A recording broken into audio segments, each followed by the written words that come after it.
एक मिनट रुको।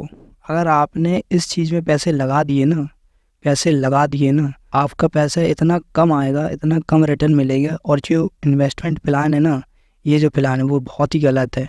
इसमें तो कतई आपको इन्वेस्ट नहीं करना है, फिर चाहे कोई भी कहे। अगर आपने इस चीज़ में इन्वेस्ट कर रखा है तो फिर सतर्क हो जाइए, कहीं आपको लेने के देने ना पड़ जाएँ। तो आज हम इसी चीज़ के बारे में डिस्कस करते हैं। तो मैंने सोचा कि खाली इस प्लान के बारे में क्यों डिस्कस किया जाए, साथ में एक और प्लान के बारे में डिस्कस कर लिया जाए। तो चलिए शुरू करते हैं। ये जो प्लान का नाम है वो है यूलिप। यूलिप के बारे में ऑब्वियसली आपने सुना भी होगा और नहीं भी सुना होगा, बट अगर सुन लिया है, पैसे इन्वेस्ट किए हैं, तो फिर क्या करना चाहिए। या फिर आप इन्वेस्ट करना चाहते हैं तो फिर ध्यान से सुनिए, या फिर इन्वेस्ट कर रहे हैं तो उसको कंटिन्यू रखना है कि नहीं, ये भी सुनिए। इसलिए ये इम्पॉर्टेंट हो चुका है, ये वीडियो बहुत इम्पॉर्टेंट है, आपको देखना ही पड़ेगा, क्योंकि अगर आपको अपने पैसे सुरक्षित रखना है कि नहीं। ठीक है, पहला है यूलिप और दूसरा है म्यूचुअल फंड। इसके साथ मैंने कंपेयर करने के लिए मैंने ऐसा कर लिया है, ठीक है, कंपैरिजन के लिए। देखो, यूलिप का मतलब क्या है कि इसमें यू का मतलब है यूनिट लिंक्ड इंश्योरेंस प्लान, जहाँ पर इन्वेस्टमेंट प्लस इंश्योरेंस, यहाँ मतलब लाइफ कवर मैं लिख भी देता हूँ। तो अगर जब इन्वेस्टमेंट और इंश्योरेंस दोनों एक साथ आ जाएं तो वो मिलकर बनता है यूलिप। ठीक है, मतलब कि जो भी आप प्रीमियम पे करते हैं लाइफ कवर के लिए, उसका कुछ हिस्सा इन्वेस्टमेंट के लिए यूज़ किया जाता है। ठीक है, अगर आपने सोचा कि इसमें ना कि आपका पैसा भी इन्वेस्ट होता है और साथ में कुछ रिस्क कवर भी मिल जाता है, जिसे हम कहते हैं लाइफ कवर, कि मरने के बाद आपको कुछ पैसा दे दिया जाएगा। बट ये चीज़ इतनी अच्छी भी नहीं है, ठीक है, क्योंकि अगर अभी हम आगे डिस्कस करेंगे। और म्यूचुअल फंड क्या होता है कि मान लीजिए शेयर मार्केट में ही पैसा लगता है, बट किसी फंड मैनेजर के अंडर में। अगर आपने 100 रुपये दिया तो 100 रुपये उस फंड मैनेजर के पास जाएंगे और वो अपने बिहाफ पर उस फंड में जितनी भी कंपनी है उसमें लगा देगा पैसा। जनरली उसी को कहते हैं म्यूचुअल फंड। मतलब आपको कुछ करने की ज़रूरत नहीं है, आपके बिहाफ पर एक व्यक्ति होगा जो आपका सारा पैसा लगाता रहेगा और उसको मल्टीप्लाई करता रहेगा। ये ज़्यादा अच्छा है, मैं अभी पहले ही बता देता हूँ। ठीक है, तो म्यूचुअल फंड बहुत ज़रूरी है। तो जनरली ये इन्वेस्टमेंट प्लान है, ऐसा कुछ भी नहीं है कि आपको रिस्क कवर मिलेगा, ऐसा कुछ भी नहीं है। यूलिप में मिलता है, और यूलिप पैसे बहुत अच्छी स्कीम नहीं है, पर आगे देखिए क्यों नहीं है। दूसरा फैक्टर जो मैं बताना चाहिए वो लॉक इन पीरियड। सबसे वाहियात, सबसे गलत चीज़ यही है, कल को कोई इमरजेंसी आ जाती तो आप पैसा निकाल भी नहीं पाएंगे। और सबसे जो मिनिमम लॉक इन पीरियड होता है 5 ईयर का, फिर वो आपकी चॉइस के ऊपर है कि 10 साल, 15 साल, 20 साल, 30 साल, 40 साल कब तक ले जा सकते हैं। ठीक है, म्यूचुअल फंड में कोई ऐसा लॉक इन पीरियड नहीं होता सिवाय ELSS को, इक्विटी लिंक्ड सेविंग स्कीम। ये टैक्स सेवर फंड है जहाँ पर 3 साल का लॉक इन पीरियड होता है। मतलब अगर आप 100 रुपये भी लगाएं, 1 करोड़ रुपए लगाएं, जितने भी रुपए लगाएं, उसको आप 3 साल के लिए होल्ड करना पड़ेगा आपको। जो भी रुपए लगाएंगे वो 3 साल के लिए लॉक हो जाएगा। सिर्फ और सिर्फ ELSS में होता है, बाकी कोई सा भी आप म्यूचुअल फंड पिकअप करेंगे उसमें कोई ऐसी दिक्कत नहीं है, आप जब चाहें तब पैसा निकाल सकते हैं। और जनरली इनका पैसा कहाँ इन्वेस्ट होता है यूलिप में, वो इन्वेस्टमेंट में होता है, मतलब मार्केट में ही लगता है, शेयर मार्केट में। और इनका जो भी पैसा होता है वो ओबियसली मार्केट में लगता है, दोनों एक जैसे ही हैं। लिक्विडिटी का मतलब होता है कि मतलब आपने कोई चीज़ बेची, मान लीजिए आपने कोई चीज़ बेची, कितनी जल्दी आपके पास पैसा आ रहा है, उसी को कहेंगे लिक्विडिटी। मतलब कितनी जल्दी आप उसे पैसे में कन्वर्ट कर पा रहे हैं। यहाँ पे भी लिक्विडिटी मतलब कि जब आप उसे बेचने निकलेंगे तो कितनी जल्दी आपको पैसा मिल जाएगा। तो देखो मैंने नीचे की ओर साइन बनाए, इसका मतलब है कि अगर बिल्कुल ऐसा समझिए कि आपने कोई एक ज़मीन खरीद ली, ठीक है, आपने ज़मीन खरीद ली, अब आपने खरीद तो ली लेकिन कोई लेने वाला ही नहीं है, तो आपका पैसा फ्रीज हो गया ना, बहुत लंबे समय बाद आसानी से आप उसको पैसे में कन्वर्ट नहीं कर सकते। तो लिक्विडिटी कम है, इसलिए मैंने देखो कम ऐसा डाउन साइन बनाया है। इसमें क्या है, अगर आपने आज पैसा लगाया कोई बात नहीं, ये क्लिक करिए, कल आपकी जेब में पैसा आ जाएगा। 1-2 दिन में जो भी ट्रांजेक्शन मतलब वगैरह लगता है वो लगेगा और आपकी जेब में पैसा आ जाएगा। तो इसमें लिक्विडिटी हाई होती है म्यूचुअल फंड में, और ये मोस्ट इम्पॉर्टेंट थिंग है। ठीक है, इसमें माने मैं स्टार बना देता हूँ। ठीक है, ये बहुत ज़रूरी है, कंपलसरी है जनाब। प्रीमियम मतलब जो आप साल का पे करते हैं ना वो कंपलसरी है। अब समझ लो कंपलसरी मतलब ऐसा तो है नहीं कि कभी ना कभी सिचुएशन अनबैलेंस ना हो, अननेचर्ड ना हो, थोड़ा बहुत प्लस माइनस ना हो, लेकिन यहाँ आपको पैसा देना ही पड़ेगा, पैसा आपको देना ही पड़ेगा, देना ही पड़ेगा, करना पड़ेगा। ठीक है, देना ही पड़ेगा आपको पैसा। तो समझ गए आप, आपके जेब में पैसा हो या ना हो, उधारी से कैसे भी करके यहाँ प्रीमियम देना पड़ेगा। बट म्यूचुअल फंड में क्या है, SIP सिस्टमेटिक इन्वेस्टमेंट प्लान जिसे कहते हैं, इसमें मतलब आप टोटली फ्री हैंड है, टोटली ये आपके हाथ में है। मान लीजिए SIP चल रही है, आपको इस महीने नहीं देना, अगले महीने कर दीजिए, अगले महीने नहीं देना, अगले महीने कर दीजिए, महीने की देना 6 महीने कर दीजिए, 1 साल की देना 1 साल की कर दीजिए। अगर आपको थोड़ा एडिट करना, मतलब कि अभी 10 तारीख को SIP लगना, आपने कहा कि नहीं इस महीने की 10 को नहीं, हम 15 को पे करेंगे, 15 को कर दीजिए। आपने कहा नहीं 15 को भी नहीं, 20 को करेंगे, 20 को कर दीजिए। और आपको करना कि नहीं हमें तो आप पे ही नहीं करना, तो बंद कर दीजिए। अगर आपने कहा कि नहीं मैं अभी महीने के 1000 रुपये लगाता हूँ, तो थोड़ा और बढ़ाकर 1500 कर दे, तो 1500 कर दीजिए। टोटली फ्री हैंड है। अभी मैं और पॉइंट डिस्कस करने जा रहा हूँ। अगर आपको कोई एडवाइस करेगी ये लोग खरीद लीजिए, प्लीज़ आप देख लीजिए इस वीडियो को, फिर आप खुद ही कहेंगे कि नहीं क्या सही है, म्यूचुअल फंड सही है या यूलिप सही है। ठीक है, वो 6th पॉइंट जो मैं डिस्कस कर रहा हूँ वो रिटर्न। रिटर्न मतलब होता है कि आप कितना पैसा लगाएंगे ना, सालाना कितना कंपाउंडेड एनुअल ग्रोथ रेट मिलेगा। 7% है, इसमें 8%, कभी कभी 10%, मतलब इतना ही परसेंट मिलेगा। जो भी आप पैसा लगाएंगे, इन्वेस्ट करेंगे, साल का 7% से ग्रो होगा, 8% से या 10%, बस इतना ही है, 7 to 10, जो बहुत कम है। इतनी तो महंगाई ही होती है जनाब। तो आपका पैसा बढ़ा कहाँ, उल्टा घट गया। और रिटर्न देखो म्यूचुअल फंड में 12% से लेके 30%, इवन कभी कभी ना 50% तक पहुंच जाता है ये साल का।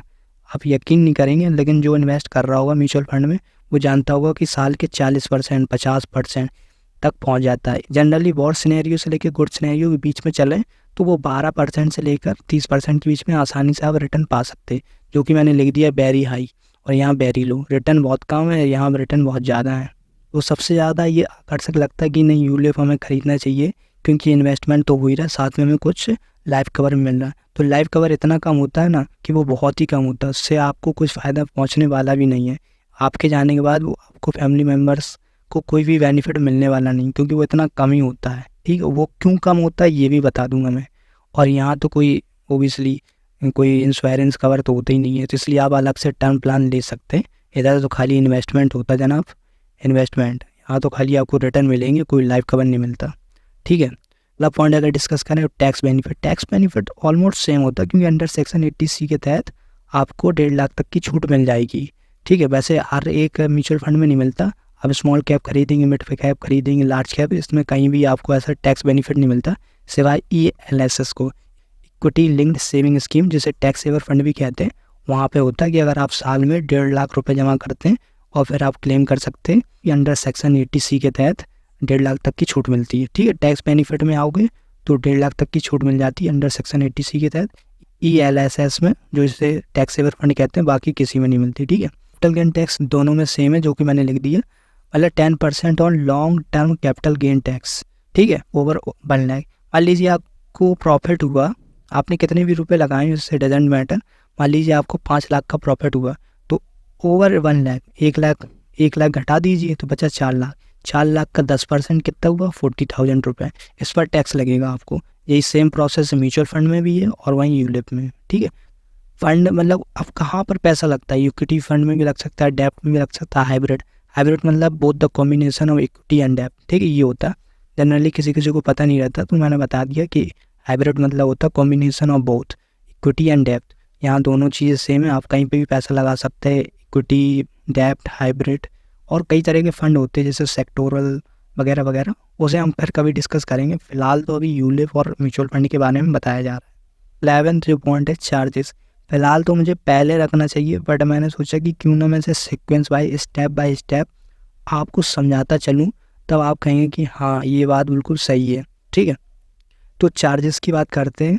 प्रीमियम एलोकेशन चार्जेस जो 5% होता है। अभी देखिए ये एक चार्जेस है, ठीक है, एक चार्ज है, अभी और चार्ज लगेंगे।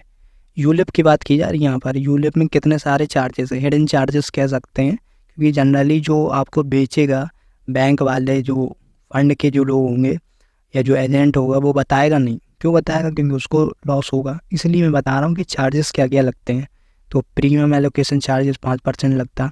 पॉलिसी एडमिशन चार्जेस मैक्सिमम 6,000 तक पहुँच जाते हैं। ठीक है, ये आपका जो पैसा दोगे ना उसी में चार्ज काटे जाएंगे, वो अपनी जेब से थोड़ी ना काट लेंगे। जो आप पैसा पे करोगे यूलिप में डालोगे, उसी में 5% काटा जा रहा, उसी में 6,000 काटा जा रहा।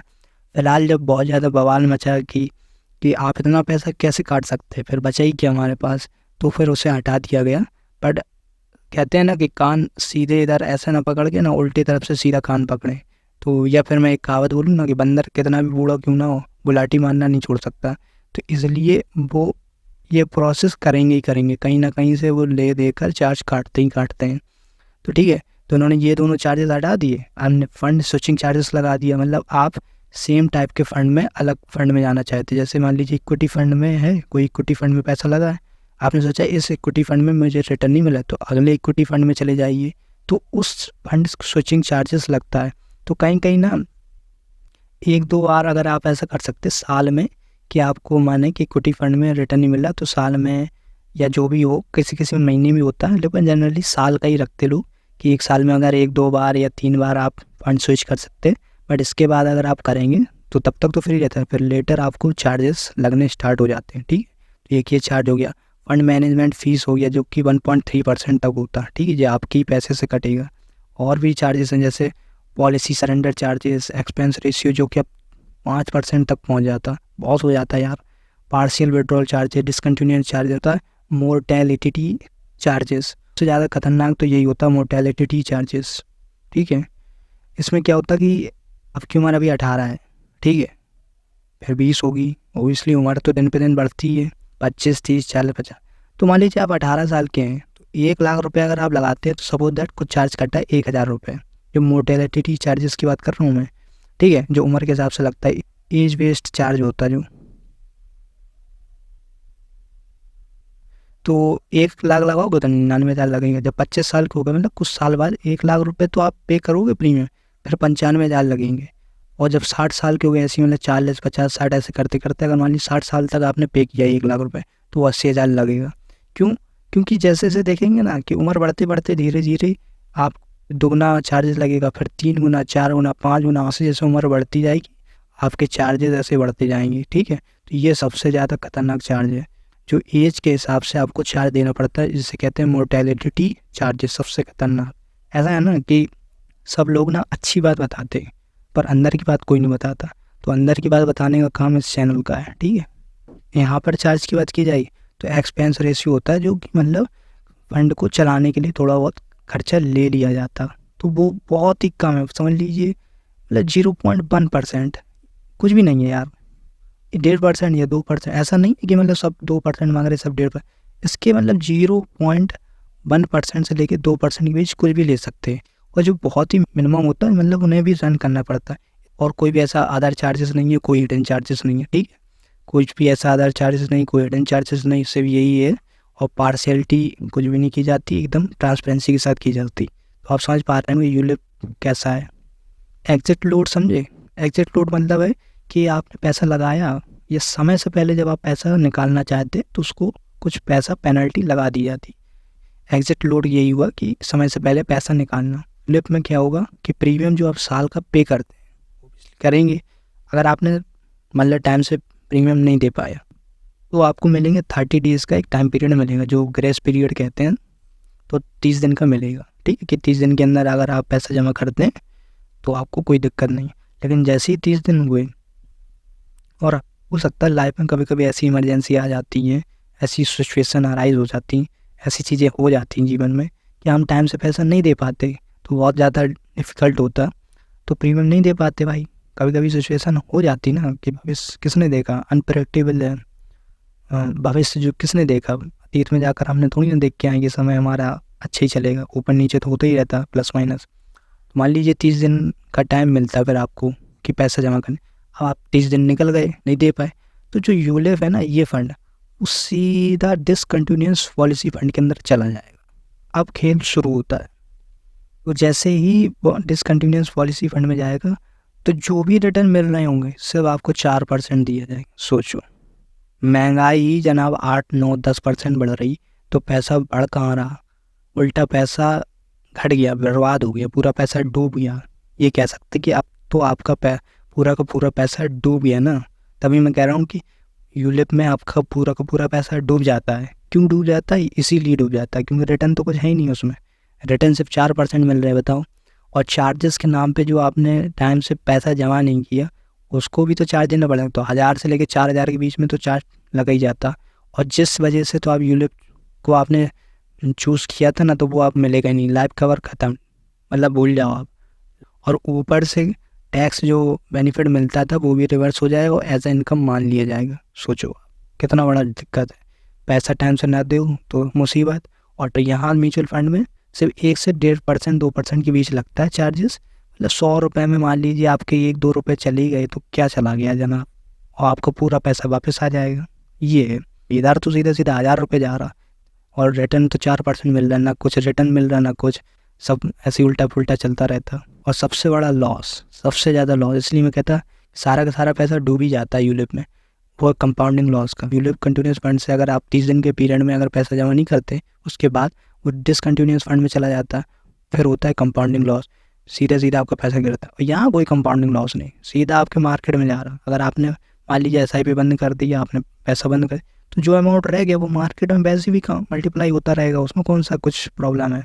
ठीक है, जब निकालना हो निकाल लो, जब डालना हो डाल दो, जब स्टेप अप करना स्टेप अप कर दो, जब स्टेप डाउन करना कर दो। आज इन्वेस्ट करना आज इन्वेस्ट करो, कल इन्वेस्ट करना कल इन्वेस्ट करो, नहीं इन्वेस्ट करना नहीं इन्वेस्ट करो। ये सब म्यूचुअल फंड के फ़ायदे हैं। तो उसमें सबसे ज़्यादा फ़ायदा म्यूचुअल फंड में, कोई भी उसमें कंपाउंडिंग लॉस नहीं होता। देखो रिटर्न ऑन इन्वेस्टमेंट, मतलब आपने कितना पैसा लगाया तो किस हिसाब करके रिटर्न मिलेगा, मॉडरेट, ना ज़्यादा मिलेगा ना कम मिलेगा, मतलब बीच में रहोगे, बैलेंस। बैलेंस का मतलब क्या है, वही 7% से 8-9 बस इतनी परसेंट मिलेगा ही। आज 10 हो गया, इधर तो सीधा 12% से लेकर 40% तक पहुंच जाता कभी कभी। ठीक है, तो इधर रिटर्न बहुत ज़्यादा है, यहाँ पर मैंने ऊपर की ओर बनाया है इसको। ठीक है, ट्रांसपेरेंसी मतलब ये हुआ कि पारदर्शिता, मतलब आपको समझ में आ रहा है, उसके नियम कायदे बहुत कम है, उस हिसाब से उसको रिप्रेजेंट किया जाता है कि आप सोचोगे कि हाँ सही लग रहा, बट अच्छी बात बता दी गई, अंदर की बात छिपा ली गई। इधर क्या है ना कि सब कुछ ट्रांसपेरेंसी है, खुले के साथ होगा। आपको जब तक अच्छे समझ में नहीं आएगा आप इन्वेस्ट नहीं करेंगे, तो आपको खुद समझ में आएगा, अंदर की बात, अच्छी बात, हर तरह की बात समझ में आने लगेगी म्यूचुअल फंड में। अब बेनिफिट क्या है, यूलिप में बेनिफिट किस किस को होता है, बैंक को होता है, जो बेचेगा वो उस एजेंट को होगा, और जहाँ से वो चीज़ इन्वेस्ट हो रही वो फंड को होगा। आपको कुछ नहीं मिलने वाला। ठीक है, आपको फ़ायदा तो मिलेगा ही नहीं। ऐसा पहले जब बवाल हुआ था, ऐसी सिचुएशन बनी थी शुरू शुरू में, तो बताते थे जो लोग पैसा इन्वेस्ट करते थे, तो बताते थे कि हम जो भी पैसा इन्वेस्ट करते थे ऑलमोस्ट 50%, 45-50% पैसा तो चार्जेस के नाम पे ही कट जाता था, फिर बचता गया था। तो तब जाकर, और अब भी ऐसा है, लेकिन बच ये है कि सीधे हाथ से कान ना पकड़ के ये लोग उल्टे हाथ से ऐसा अपना कान पकड़वा रहे हैं। बात वही है, बंदर कितना भी बूढ़ा क्यों ना हो, गुलाटी मारना नहीं छोड़ सकता। तो कौन अपना प्रॉफिट कम करेगा। और यहाँ म्यूचुअल फंड में क्या है, बैंक को कोई फ़ायदा नहीं होता, एजेंट को कोई फ़ायदा नहीं होता, फंड को कोई फ़ायदा नहीं होता, आपको सबसे ज़्यादा फ़ायदा होता है। ऑलमोस्ट फ़ायदा होता है, पर मतलब कुछ पॉइंट में समथिंग कुछ फ़ायदा होता है, पर सबसे ज़्यादा जो फ़ायदा होता है ना वो इन्वेस्टर को होता है, मतलब आपको फ़ायदा पहुँचेगा। इसलिए सबसे ज़्यादा लोग म्यूचुअल फंड चुनना पसंद करते हैं। बात यहाँ आती है कि मैसेज मैं क्या देना चाहता हूँ। पहला जो मैं मैसेज देना चाहता हूँ वो never mix investment and insurance, दोनों अलग रखो, दोनों। ठीक है, इन्वेस्टमेंट करना है शेयर मार्केट में करो, म्यूचुअल फंड में करो, कहीं भी करो, बी हैप्पी। इंश्योरेंस खरीदना अलग से, टर्म प्लान खरीद लो, टर्म इंश्योरेंस प्लान आता है अलग से खरीदो, अलग से। ठीक, मिक्स मत करो, दोनों अलग रखो। मैंने साथ में हिंदी में लिख दिया, दोनों अलग रखो। ठीक है, अलग से आप टर्म प्लान खरीद सकते हैं, क्योंकि साथ में मिक्स करने पे ना तो इन्वेस्टमेंट ढंग की होती है, ना इंश्योरेंस ढंग का, मतलब लाइफ कवर ढंग की मिलती है। ठीक है, इसमें सिर्फ लॉस होता है और फायदा सिर्फ बैंक एजेंट उन लोगों को होता है जो बेचते हैं, आपको कुछ नहीं मिलता। तो ऐसा इन्वेस्टर आपका हक बनता है कि आपका पैसा लगाया पैसा तो बढ़े ही बढ़े, साथ में वो सुरक्षित भी हो। ठीक है, तो पहली चीज़, कभी भी इन्वेस्टमेंट और इंश्योरेंस मिक्स मत करो। ठीक है, दूसरा, यूलिप आपने सुना होगा ना ज़्यादातर लोगों को कि क्यों यूलिप नहीं खरीदना चाहिए, या फिर मेरा भी मानना क्यों नहीं खरीदना चाहिए। सबसे बड़ा रीज़न यही है, एक तो चार्जेस बहुत ज़्यादा, और दूसरा टाइम से पैसा जमा नहीं करो तो फिर वो डिसकंटिन्यूस फंड में जाता है, और उससे जो कंपाउंडिंग लॉस होता है वो बहुत ज़्यादा होता है, और पेनल्टी के नाम पे पता नहीं क्या क्या वसूला जाता है। ट्रांसपेरेंसी बहुत कम है, रिटर्न कम, एक तो उसमें एग्जिट लोड ज़्यादा, चार्जेस ज़्यादा, हिडन चार्जेस ज़्यादा, पता नहीं क्या गया। इस चक्कर में यूलिप जो है ना वो लोग खरीदना पसंद नहीं करते। ठीक है, बोले लोग फंस जाते, पर नो मैटर, धीरे धीरे जैसे जैसे लोग जानते जा रहे हैं वैसे वैसे इस चीज़ को अवॉइड करते जा रहे हैं। बट मेरा काम है कि आपको वो बात बताना कि क्या सही है क्या गलत है। जब चुनने की बारी आएगी तो भाई इन्वेस्ट ही करना है तो खाली म्यूचुअल फंड में कर दो, डायरेक्ट स्टॉक मार्केट में कर दो, कहीं बिजनेस में लगा दो पैसा, इंश्योरेंस अलग रखो, इन्वेस्टमेंट अलग रखो। फिलहाल यहाँ बात तो मैं म्यूचुअल फंड की कर रहा हूँ, तो अगर इससे तुलना की जाए तो म्यूचुअल फंड बेस्ट है। यूलिप इस वजह से खरीद रहे हैं कि नहीं टैक्स बेनिफिट मिलता है, तो आप ELSS में पैसा लगा सकते हैं, जो टैक्स सेवर फंड के नाम से जाना जाता है। SSY सुकन्या समृद्धि योजना में लगा सकते हैं, नेशनल पेंशन स्कीम में लगा सकते हैं, PPF, EPS। तो ये भी काफ़ी चीज़ें हैं जो गवर्नमेंट ने ऑलरेडी बना रखी हैं, जिसमें आप टैक्स बेनिफिट ले सकते हैं। अगर टैक्स के हिसाब से लेना तो ये कुछ है, तो नहीं में लगा दीजिए आप। तीसरी चीज़ जो मैं बताना चाहता हूँ, म्यूचुअल फंड से भी आप दीवाने मत बनिए कि नहीं म्यूचुअल फंड है तो मतलब सही होगा, काफ़ी लोग रिटर्न भी कमा रहे हैं, ऐसा नहीं है। बट डार्क रियलिटी ये भी है कि कहीं भी चीज़ फिक्स नहीं होती। कोई भी ऐसा म्यूचुअल फंड में पैसा लगाओगे तो ज़रूरी नहीं है गारंटीड आपको रिटर्न मिले 12% से लेकर 30% तक। क्यों? क्योंकि वो डिपेंड करता मार्केट पर। कभी कभी ना मार्केट क्रैश भी हो जाता 2-2 साल के लिए, 4-4 साल के लिए, जैसे 2008 में हुआ था, ठीक है। और अभी 2020 में जो कोविड आया था उसमें देखो किस तरह से मार्केट गिरा था। बट जनरली ऐसा होता है कि मार्केट ऊपर की ओर भागता ही है, क्योंकि यार धंधा थोड़ी ना ठप बना रहेगा। लोगों को डिमांड है तो उसको सप्लाई भी तो दी जाएगी ना। जब सप्लाई की जाएगी तो डिमांड बढ़ेगी, जब डिमांड है तो सप्लाई होगी। तो इसी फैक्टर पे काम करता रहता है। पैसा थोड़ी ना कि 1-2 साल के लिए कर गया तो मतलब सब ठप हो गया, ऐसा नहीं होना। लाइफ लॉन्ग अगर लॉन्ग रन में सोचा जाए तो मार्केट ऊपर की ओर भागता है, टेम्परेरी ऊपर नीचे हो जाता है, पर लॉन्ग रन में देखेंगे ऊपर की ओर भागता है। क्योंकि ग्रोथ होनी है ना, इकोनॉमी ग्रोथ होगी, लोग डिमांड करेंगे, उस चीज़ की सप्लाई होगी। इस वजह से गारंटीड रिटर्न तो नहीं होते, इसलिए ज़्यादातर लोग सेफ जोन पे लेके खेलते हैं कि 12% साल का तो मिल ही जाएगा। अगर 5% अगर किसी साल हुआ, किसी साल 50 हो गया, बट ऑलमोस्ट 12, 15, 18, 20% तो मिलेगा ही मिलेगा। इसलिए सबसे ज़्यादा लोग म्यूचुअल फंड चुन लेते हैं। और दूसरा जो पहला जो डिपेंड करता है मार्केट, दूसरा फंड मैनेजर। फंड मैनेजर अपनी सूझबूझ के हिसाब से लगाता है। अब हो सकता है जो लास्ट 5 ईयर में उसने जो रिटर्न दिए हैं भले जो अपकमिंग 5 ईयर हैं उसमें दे पाएगा कि नहीं दे पाएगा, लेकिन फिर भी जनरली किसी भी म्यूचुअल फंड है, अच्छा म्यूचुअल फंड है, ऐसा नहीं है कि आपने नया म्यूचुअल फंड में लगा दिया। मैं बताऊंगा कि म्यूचुअल फंड कैसे चुना जाता है। फिलहाल तो अभी इतना जान लीजिए कि जो म्यूचुअल फंड है ये उसमें रिटर्न मिलता ही मिलता है, आपको अच्छे से रिटर्न मिलेगा। 12%, 15%, 18%, इवन 20% तक मिल जाता है साल का। इसमें ऐसा कोई डरने की बात नहीं है। लेकिन फिर भी कोई चीज़ गारंटी नहीं है, तो गारंटी तो ज़िंदगी की भी नहीं होती, तो क्या हम जीना छोड़ दें? लास्ट बट नॉट लीस्ट, जो सीखता है वही जीतता है। आपको हर दिन कुछ नया सीखना होगा कि मार्केट कैसे काम करता है, बिजनेस कैसे काम करता है। नई नई चीज़ें सीखिए, मनी के बारे में सीखिए, फाइनेंशियल एजुकेशन के बारे में सीखिए, तो आप जानेंगे कि आप बेहतर से बेहतर डिसीजन ले पाएंगे और आपका पैसा भी सेफ होगा, ठीक है।